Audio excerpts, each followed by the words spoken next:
Alright, so in this bonus episode, I thought I'd take everyone on a tour of the house we built in Colorado.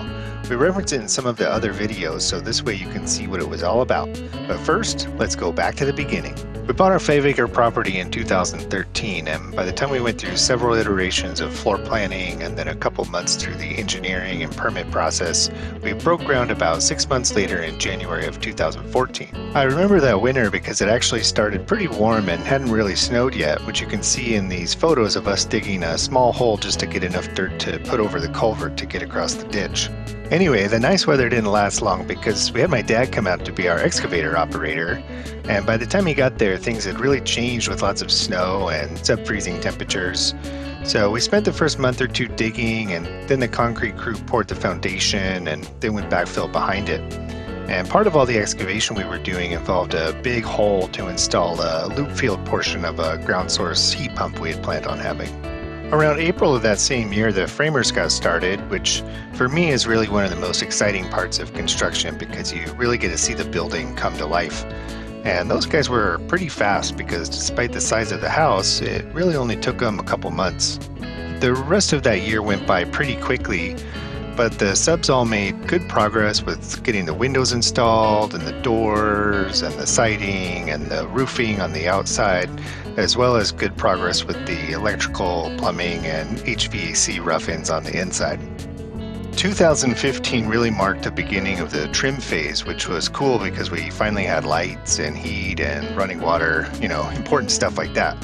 We also saw the cabinets and countertops going in as well as the flooring, showers, and so forth. And then in May of that year, we finally moved in.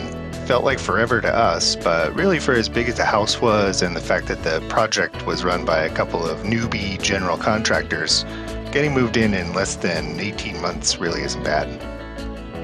But there was still a lot to do. We spent the rest of that year finishing the driveway, organizing the garage, decorating where we could, and getting started on the backyard landscape planning. But even though the inside wasn't finished, we ended the year able to host Sharon's family for Christmas, which was really cool.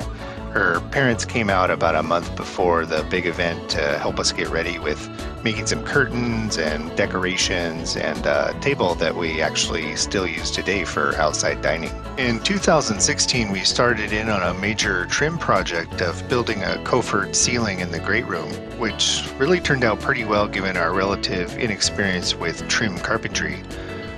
That spring and summer we worked hard along with help from Sharon's brother, hoping to finish the landscaping but didn't quite make it. But at least we had all the concrete down and some grass for the doggies to avoid getting those dirty paws, which in the case of one little guy happened more than once. By 2017, the major project we had left was the bar and theater room portion of the basement.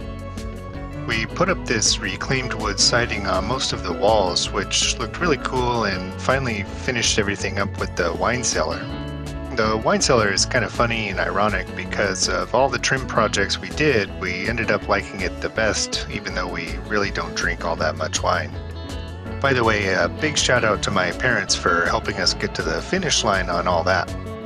Finally, for that year, the finishing touches went on the backyard landscaping with some stonework and more planting, and then we were finally done. We ended 2017 by hosting both Sharon's family and my parents for Christmas, since by then we knew we'd be moving and wanted to have everyone together to enjoy the house we all worked so hard on one last time. Now, at this point, you're probably wondering why we would move out of such an amazing house and start over, right?